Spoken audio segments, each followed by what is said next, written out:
Hi, and welcome to the Authentic Faith Podcast. I am so grateful that you're here.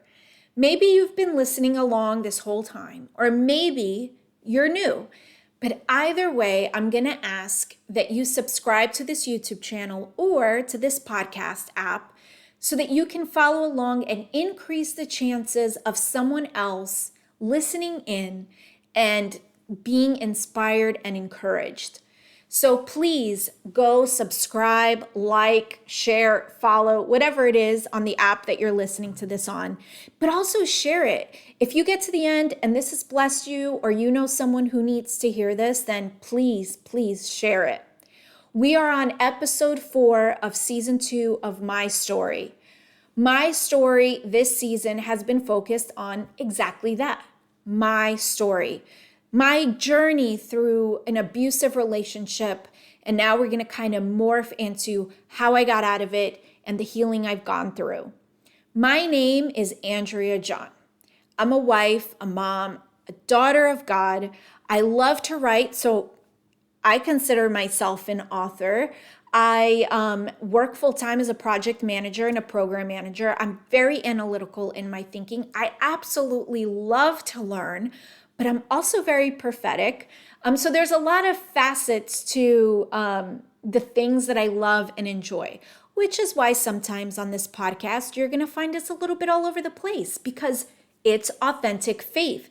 I love to ask questions. I love to learn. And this season of My Story is really geared towards talking about a very difficult topic, which is abuse. And especially within the context of church culture, it's something, unfortunately, that's not really talked about. A lot of people have this fear of talking about it because they don't want to seem like they're condoning divorce. And I don't condone divorce. I believe that marriage is a sacred union, a covenant relationship that's not just beautiful, but also very sacred. And there's a lot of implications within that context of relationship, even within the spirit. And to break it is a very serious thing. So I'm not here condoning divorce, encouraging divorce in any way. What I am doing is giving a voice to the voiceless and giving a voice to those who may feel like they're losing their mind and don't really know if what they're experiencing is abuse. My story is not like anyone else's. Your story is not like anyone else's. And although there are things you may relate to, things that I've gone through that you may be like, hey, that's so like me, I'm pretty sure that there's these little nuances within your story that makes it unique.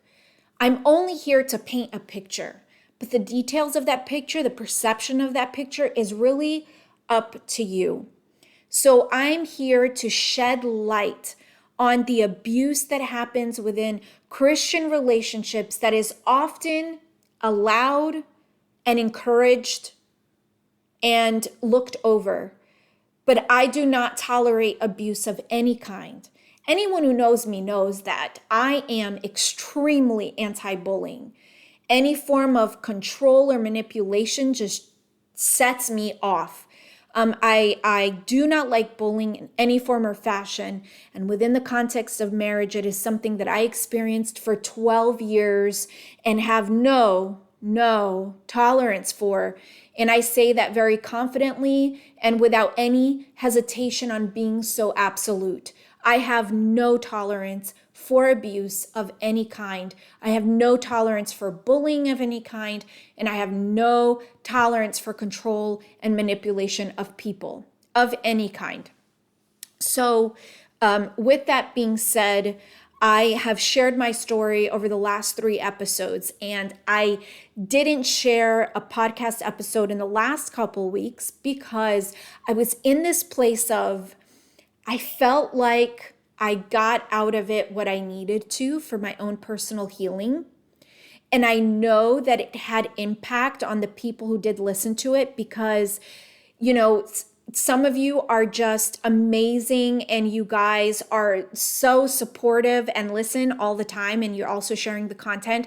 So I've actually received messages from people of how wonderful they think it is and how glad they are that I'm bringing awareness, and some of them how they identify currently or have in the past with my situations. So that's wonderful.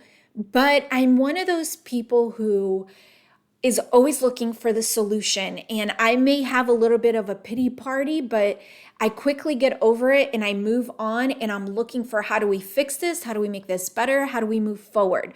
So I was in this place of, I wanted to give a voice to all those people who are going through it or have gone through it and feel crazy, and honor that, but also get to a place where you may have gone through this or you may be going through this, but let's move forward. Like, let's improve your quality of life. So I was kind of juggling those two in what would I do. So talking through it with my husband actually helped me come up with a plan of how I'm going to close this season. So we're going to have 2 more episodes. So obviously this is one of them. And in this episode, what I'm going to do is share with you how I made my way out of the abusive relationship and the difficulties I experienced during the separation and divorce that I went through, spiritually, emotionally, like every aspect. There is a lot of people who go through abuse, there is a level of comfort because that's what you know. You only stay in it because there's a level of comfort, as weird as it is. And then making the choice to leave led me to this place of extreme discomfort. Life was upside down. I didn't know what was to come. It was all very scary. And I went through that for 2 years. Many people don't talk about that, and they don't prepare people for how hard it's going to be if you do choose to leave, if you do choose to go through separation and eventually divorce. But it is a very difficult time, and it's one worth taking, may I add. It's very easy to stay in the comfort, and then it's really hard to transition out. But then by the time you make it out on the other end, it's totally and absolutely worth it. You don't feel that when you're going through it. It's such a dark place. But what I'm hoping that I accomplish through these episodes is to give you a hope that there is light at the end of the tunnel, that it will get better, that this is not the end, and you won't always feel this way. You will be able to enjoy life at some point. You just have to keep moving. And I'm going to share tips on how I did that too. And then the last episode, maybe next week or whenever I get to it, it's been a little busy, I'm going to talk about the healing process. Once I did get out and that transition time was nearing an end, how did I move into a time of healing where I could actually be productive and not be in that discomfort all the time, and how my healing walk has gone since, bringing me to today. So that's going to be our last 2 episodes closing this season of my story. So again, thank you so much for listening. I appreciate your support. If you haven't yet liked or subscribed, please do so, because that's an amazing way to support something simple that you can do. So let's move on to, I shared about the sexual abuse I've gone through. I shared about the psychological and emotional abuse. I didn't focus so much on the emotional abuse, but I'm going to kind of move on to the stepping into the courage that I needed to walk away and what that looked like for me. Again, this is going to be different for everyone, but I'm just sharing my story. Whether you agree or not with my perspective, with my story, is indifferent to what actually happened, because I know what happened and I'm confident in it. I have not shared this part of my story publicly in this level of detail ever, because I was always worried about the critique and judgmental views of what I'm about to share. And I think that those of you who grew up in a religious environment, you may pick up on what that is. If you don't, then good for you. I'll just leave it at that. So if you remember, if you listen back, if you haven't, I'd suggest you go back and listen. When I shared about the sexual abuse while I was on a cruise where my daughter was there and he was attempting actually to sexually abuse me, but he hit me in my stomach and all of that. That was during the holidays. So it was Christmas, New Year's time. We were on the ship for Christmas. And then after that, we were going to spend New Year's with friends in Florida. And when I started to see the aggressive behavior towards my young daughters, who were, I think they were like 6 and 7 at the time, that's really what opened my eyes to this is not okay. There's something extremely wrong. But before I went on this holiday vacation, the church that I was attending, they were planning a corporate 21-day fast, of which I felt very compelled. If I were to use words that made sense to me and may make sense to you, I felt very compelled, like my intuition was, I must do this fast too. And I had never done a 21-day fast, didn't know a lot about the Daniel fast, but I knew that's probably what I was going to be doing. And while I was on vacation, that's where my mind was at. I was constantly thinking, how am I going to do the 21-day fast? What can I eat? What can't I eat? What am I going to read in the Bible? Am I going to read a book? What time am I going to do my devotions? Things like that. Because that's how I work, guys. I'm a very logical person, as you probably have been able to tell. So I made all these plans, and that's kind of where my mind was. So we returned from vacation, get into the groove. I'm ready to go, pretty much going on a vegan diet, have it all planned out. And I had this closet that had a built-in bench, could still picture it in my head. And I set it up so that it would become my prayer closet. And I'd wake up early in the morning, I'd go in there, close the door, turn on the light so I'm not waking anybody up, and I would spend time with God. And in the early days of the fast, I remember God saying something to me. I vividly remember. Became something etched in my heart because it was one of the few times that God spoke so absolutely clearly to me. And he said, when it comes time for you to leave, I will be with you. I had no idea what he was talking about because there's no way he was talking about my marriage because divorce was not an option. The only way to have any sort of blessing from God and or the church to divorce would be if he committed adultery. And although I had my suspicions, I had no evidence, I wasn't sure, and I kind of had convinced myself that he would never cheat on me. So there's no way God was talking about that, but I sat on it. And every day I'm praying, and I would go to church every day at lunchtime because they were having corporate prayer. So I would go there too. And one day, my ex-husband, he would sit on the balcony all day long, even in the middle of winter. He had a blanket out there, a TV out there, because he wasn't allowed to smoke in the house. And he was smoking spice, which is synthetic marijuana. That was his drug of choice because he would have random urine tests at work and that didn't show up. So he would be out there, and one day he's out there pretty much passed out in the middle of the day. He wasn't working, long story, not going to get into that, but he was completely out again. And I open the door and I wake him up and I very calmly tell him, just because I'm fasting, don't think I will not kick you out of this house. This is unacceptable. You're high all the time.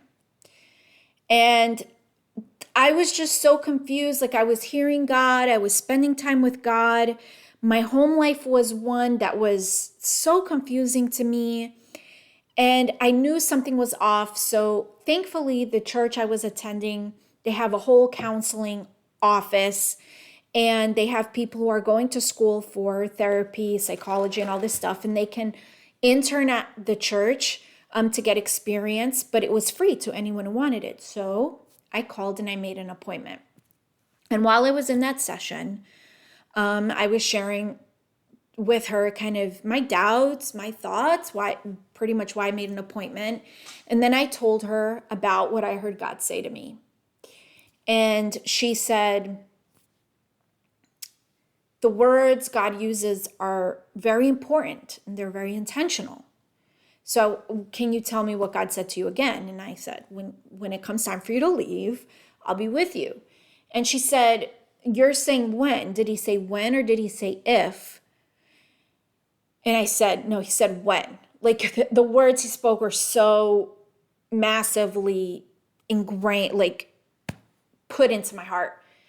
And she said, well, the words he uses matters.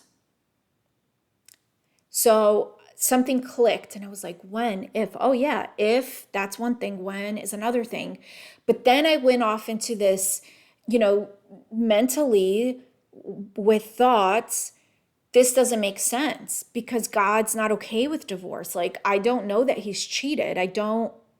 How is this okay? Like, isn't he the head of my household? Am I not supposed to submit to him? He got upset at me because I became a member of the church with my daughters. What do I do? How do I handle that? And she proceeded to explain to me what it truly means to be the head of the household and what submission really looks like within the context of a marriage. And by him constantly being high, he's forfeiting his role as the head of the household. And in many ways, I was stepping in and I was having to step in to that role of the head of the household because he was forfeiting that role of his own because he was constantly high and unable to fit the role. And with submission, it comes down to that too. So I was basically being the head of the household without any other option because the person who was supposed to fit that role was forfeiting that role due to his choice of using drugs. And that made a lot of sense to me. I'd never heard anyone say that because growing up, the way I was taught was, and I knew women whose husbands would beat them because they weren't Christian. And the pastors would say that they would have to stay, that they just had to pray for their spouse, that they would just have to fast and pray and wait for the day that God would change their spouse. But until then, they just had to endure, even beatings. So that's how I was raised. And I know it sounds preposterous to some of you, but that's God's honest truth. That's how I was raised. And that's what I thought. So her sharing with me biblically what the roles of marriage are and that whole context of, everybody looks at it as an umbrella. The husband's the head of the household and that whole thing. When she explained it to me biblically, it made a lot of sense. And it opened the door. That's what I would say. It opened the door because God knew that I would never leave if I didn't feel that God would bless it. I was lost, and there's whole things I can get into about what my life was like with God before that. But I just always really wanted, I believed in God. I wanted to please him. So I believe that by God saying those words to me, he was comforting me and letting me know, I see you. I know what's going on. It's time for you to go. And I'm blessing it. That's like that phrase, when it comes time for you to leave, I'll be with you, was essentially what he was telling me so that I would know it's okay. This is not acceptable. I am not okay with this. So it didn't take long. A few days later, he's passed out again on the balcony, and I opened the door, and I don't know if I had a bag or not, but I said, pack your stuff. It's time for you to go. And because of his job, he did have somewhere that he could go, so he wouldn't be like on the street. So that kind of helped too. So with the fast and all that stuff, I got to meet a lot of people. I was trying to build a community because we had moved around a lot because of his job. And I was trying to build a community, and I was choosing church to do that. And there was this thing that happened at the end of the fast. And that's where I met Robin. And Robin, she was the person who paved the way to building a community for me with just amazing, amazing people. Just so full of love and compassion and patience and just selfless people. And Robin became like a mom, a friend, a sister. And then I met Priscilla, who's like my sister, and all these people. And I still talk like Pam and Renee and Casey and like all these people that just, they became my people. So this time where I had my ex leave and I was by myself with these two girls and I was so lost. I didn't know what was happening. My world was turning upside down. But I had these group of people and I was with them multiple times a week because we would all like work out together, and we had a small group and all this stuff. So really those people became my people. And that's the one thing that I would say is you need to have people. You cannot isolate yourself. And if you find yourself isolated with no friends, no one to talk to, unable to talk to anyone, I would really encourage you to take a moment and to assess that, because that's not healthy. Whether you're still in the relationship or just out of it, you need to have a community of people, because it does get tough and it does get hard, and you need those people. You need people to love you, in essence. So I had those people. They were surrounded with me, and I think it was like not even 2 weeks after I had him leave. It was a Saturday. I remember I was about to go to our group, and I got a call from a jail, and I didn't know exactly what happened. All I knew was that he got arrested, and he needed to get bailed out. So I went to my group. I did not miss it. I went to the group, and after the group, I drove all the way to where he was, because it was a ways away from where we lived. He was out partying, I guess, I don't know. And he was there, and I did bail him out. I regret that till today, actually. And because he was not appreciative that I drove all the way and I used my money to bail him out. And he was arrested for larceny, and he was extremely high and drunk, and he actually hit a car on the way. He was arrested at a gas station for stealing. After I took him out, he didn't even know where his car was, where his keys were. He had to call his friends that he was out with the night before to kind of piecemeal the event back together. But that was huge for me, because his parents didn't want me to leave. And the reason they didn't want me to leave him was not because they loved me or anything. I was what kept him in line. I kept him out of trouble and alive.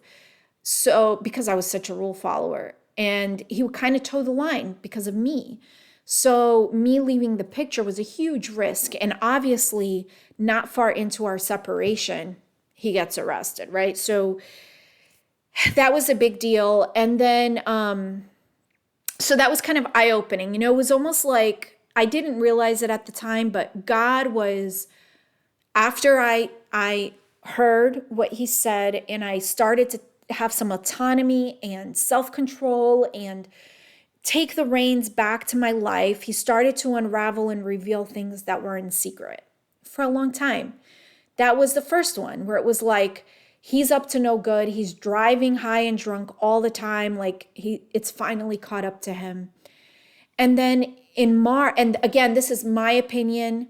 I'm sharing facts, but obviously there's some of my own perceptions in there. And then in March, I think it was, I shared the story of how the health department came to my door and told me I was exposed to syphilis. I share this story in the first season of my story, so that's up above, so you can click on the link if you want to go back and listen to that. But the health department came to my door, told me I was exposed to syphilis. I did not know what syphilis was. I was raised in a very sheltered Christian environment, so I didn't know what that was. Discovered what it was. But the key is not only that that happened, it was that's how I found out I was cheated on. So with that whole event, as scary as it is that I could have an STD, it was that monumental moment where you discover you've been cheated on. And thankfully, I had a woman of God that was there with me. Again, another person who was part of my community, Mona. And she prayed with me in that moment, and I had peace, and I handled that very well for what I had just discovered. And that was the weekend I finally told my parents and my brother about what I had been experiencing and what had just happened. So again, I didn't have to go looking for the wrongs that were being done against me. God was revealing these secrets without me going to look for it. It was truly an amazing thing. Then that must have been February, because then after that, another thing that happened was I was having my oldest daughter's birthday party, and it was at my apartment's community club. And we set up and all this stuff. And I think my mom was visiting at the time, and some family came into town. No, this was a different time. My mom was visiting at the time, and I was getting ready, and this woman shows up for my daughter's birthday party without a child and said that she received the invite, and I had no idea who she was, and that her daughter couldn't come, so she just came by herself. And come to find out, my ex had invited her to come to the party. So he invited some woman that I didn't know, who came without her daughter, to a child's birthday party. It was one of those moments where you're just, you feel like a fool. You feel like a fool, and it just added to the eye-opening. But a few months after that, it was around Memorial Day, something happened, and my ex broke down and got very emotional, and seemed like he opened up to me. So when I found out, when the health department came to the door about the syphilis and stuff, I had prayed and fasted to forgive him. I knew that I could not hold on to unforgiveness. I knew I would have to forgive him, but how could I look at him or touch him or be around him after knowing this? Like, my mind couldn't conceive of it. So I fasted and I prayed, and man, I will tell you that I really forgave him, and I felt it. I felt the shift. So a few months later, Memorial Day, when he kind of opened up, I chose to try again. And I told my community and I told my friends, and they were all very wary of it, but they said, this is your decision. Whatever you decide, we will support you.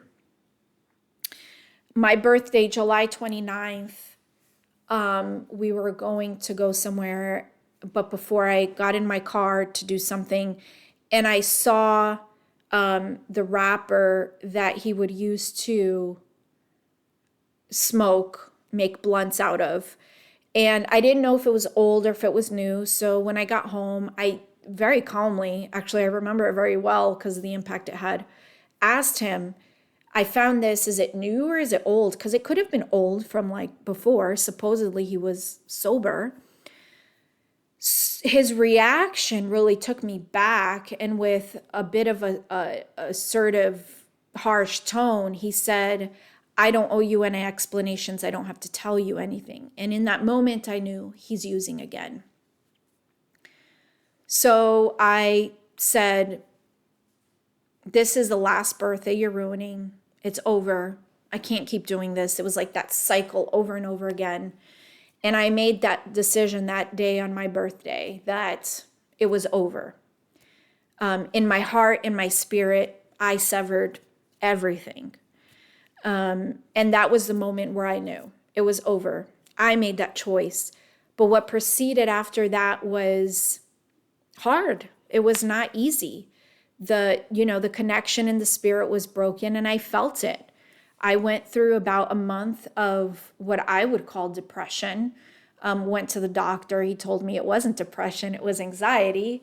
But I was crying all the time, like cry at the drop of a hat. And it was weird for me. I'm not that type of person. Like I'll cry. Like I said, I sit in a pit, but I always kind of move forward and move on. And I just couldn't get out of it. And I would stay I literally moved a mattress to the living room, and I laid in that living room for weeks on end. I would probably take showers like once a week.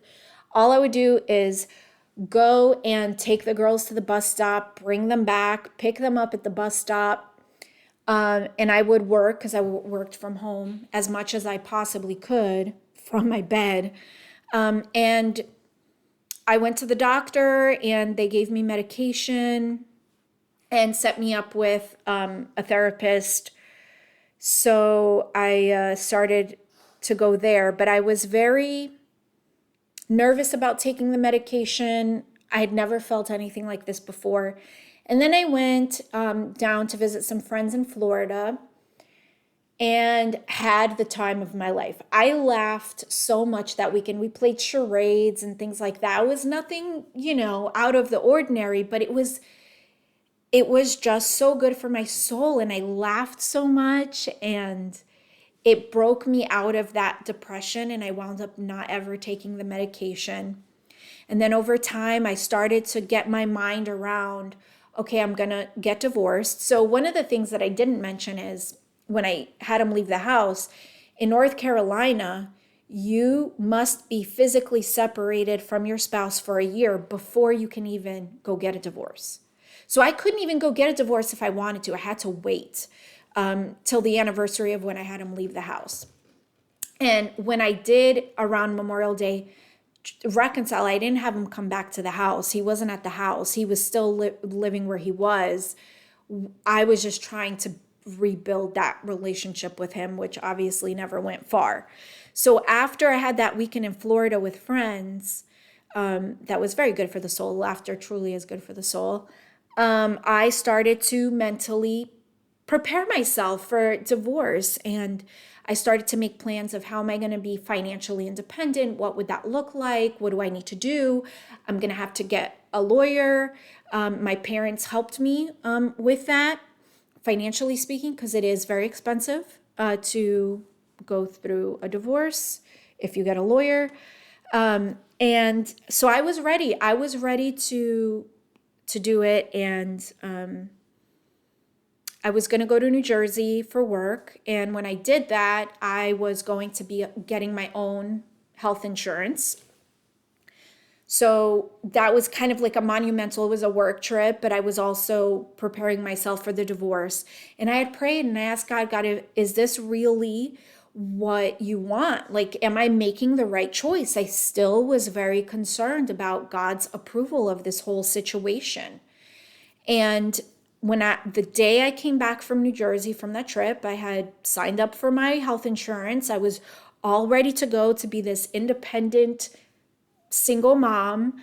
And I get home, and that very day is the day that I receive a Facebook message by a woman who claims to have had my ex-husband's baby. And through dialogue, it became very obvious that she was true. When you looked at the pictures, it was very obvious that he was the father. This baby looked just like him, which was her way of actually how she introduced that whole conversation. And it was one of those moments, which is why I think I never cried. I talk about that in the first episode. I wasn't surprised per se. I mean, the betrayal was hard, but I kind of knew. I had always said I wouldn't be surprised if a woman shows up at my door with your baby and you have this whole secret family I don't know about. So I find out about this baby, and all I can think is I prayed and I asked God for confirmation. I did not go looking for this. Had no idea. She found me. And this baby was almost a year old by this point. And she found me by my business page, which was a whole fictitious name. Like I had an identity as a coach that was Andy D. And one of the reasons I did that was because my ex was adamant that I change my name on Facebook so that people could not find me because of the security concerns he had that were related to his job. So not only did he have a completely different name from his real name, he had me change my name. So the fact that this woman found me was odd. And so I questioned her and I asked her all this stuff, and it wound up being true. And there was a DNA test and all that stuff. So to me, that was it. I am 100% sure that God is blessing this and I'm going to move forward and I have plans to move forward. And it was already hard throughout that year because now it was November time frame. It was almost a year. It was already a tough year. Now this is getting real. And I'm just trying to think about what I share next because I want to honor his privacy and make sure that I don't misstate something. So what I'll say is this. A protective order, a restraining order, whatever you want to call it, was issued. Not by me, but by someone else. So there was a restraining order that happened, and then I met with a lawyer and we started the divorce process. And the divorce process, for anyone who's gone through it or anyone who's wondering, at least where I was from in North Carolina, was very difficult because he made it difficult. Because now we had to prove that we were separated for a year and he kept pushing that. And obviously the custody portion of it was very difficult. And there were a lot of lies that were being told. And the judge didn't know me. The judge didn't know him. And how do they know that I'm not just a spiteful wife who's telling lies to keep him away? I had the protective order that shared some information, but basically it took over a year. Actually, it took a year and a half to finalize the whole thing. And it was good because time wound up revealing who he really was.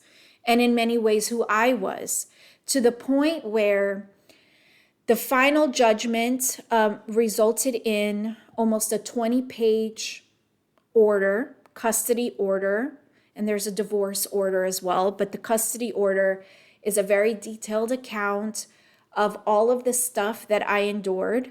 And the judge postponed a lot of things, and it was very frustrating in the moment. I next week I'm going to share with you how my healing process started, so that I'll talk a little bit about that then. But it was a very dark time because you see a lot of lies prevailing and you see a lot of evil winning. And how do you defend the truth? How do you prove the truth? You can't even prove the lie, but you can't prove the truth either. And he seems to speak a lot louder and he's very convincing, and obviously he's good at what he does. I find him to be a manipulator. And again, this is my perceptions of the situation, my side of the story. Everyone has their own side. He will have his own side. But ultimately, in the end, truth won. Ultimately, in the end, good won. And I wound up not only getting the divorce, and it became very clear that he lied about the separation because I had much evidence, but also the custody, and I wound up getting sole exclusive custody of the girls. But getting to that was those were the most difficult 2 years of my life. It was very dark. And even with a community, it felt very lonely. You feel very lost. So what I want to say with this is that for those of you who are maybe going through what I went through the 2 years, I want you to know that it may look dark right now and it may seem hopeless, but I want you to know that there's hope. I want you to know that good wins and that at some point your life will move on. And I know it doesn't feel like it now, it feels very dark, but there is light at the end of the tunnel. And this is where you must know who God is. And you need to hold on to the goodness of God with everything that you have, but also surround yourself with a community of people that love you. And if they love God, even the more benefit, but people who are really going to support you and get you to that place where you're going to feel good again. And you will get there. It may be hard, but you will get there. If you're in the abusive relationship now, completely unable to decide what am I going to do, or afraid of the transition of leaving and what that looks like, or maybe you're not financially. I had a job, so I had my own money. I knew women who they were stay-at-home moms with little kids. What were they going to do? They didn't have a family to back them up. Surround yourself with people who are going to love you, who are going to support you. Pray and ask God to make a way, and be aware so that when that opportunity comes, you can take it. But no, please know that leaving is just a first step. It's a monumental step that leads to massive amounts of freedom. And I'm not even saying that you need to rush into a divorce. What I'm saying is that you need to separate yourself from that situation so that you can think clearly, and surround yourself with loving, wise people who are giving you advice that bring you joy, peace, and love. And that does not mean that what they're suggesting to you is going to feel very peaceful in the moment, but it will be something that your spirit will know they are giving me good, sound advice. Abuse is not okay, ever. I do not care how spiritual the leader is, how old they are, how many years they've been in ministry, how long they've been married. Abuse is not okay, ever. You deserve more than that. God does not want you to go through it. So that is my story of how I got out.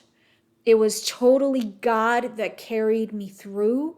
It was God that set in my heart that it was okay, that He blessed it. And maybe this video is that for you. And leaving is the first step. And then you have a whole journey that you have to go through to transition out. There's a lot of logistical stuff that happens, especially if you have kids. And having a community of people around you is going to be key, but also knowing who God is. I didn't know who God is like I know today. If I had known God like I know today, I feel like that transition would have been easier than what it was. But that's okay, because ultimately I am where I am now. And had I not gone through that, I wouldn't be where I am now. And I'm able to share my story with you. So that's the story of how I left an abusive relationship and the transition that happened. And next episode, I'll share with you the healing process of how I healed. Because that time was a time of coping, of getting through. I was fighting. I was fighting really hard, and it was dark, but I had my battle buddies to help me through the process. But then healing needed to come, and it did. It did. And I'm going to share that with you next episode. So thank you so much for listening. Thank you for being a part of my story. If this has blessed you, remember, subscribe, like, and follow, because the next season of the podcast I'm pretty excited for you. So I'm going to keep it a surprise, but I do have a plan that I'm going to share with you guys. And after that, Oh yeah, and share it. I'm sorry, I lost my train of thought because I have to go to a meeting. But after that, share it. Share it with your friends. If you know someone who needs to hear this, share it with them. If you can share it to your wall, I'd really appreciate it and encourage people to go watch the podcast or subscribe to my YouTube. But maybe share it privately with someone that you know is going through this or has gone through this, or maybe you're going through it and you're like, I need someone to listen to this and see, has Andrea gone berserkos? Or is there something to this? Because I think it's important. I don't expect you to take what I say as scripture, right? Like, this is my story from my perspective. I'm happy to answer any questions that you may have. And I look forward to ending this episode with healing and how God came through and how he taught me to heal from that whole experience. So thank you so much, guys. You have a wonderful one, and I will talk to you next time.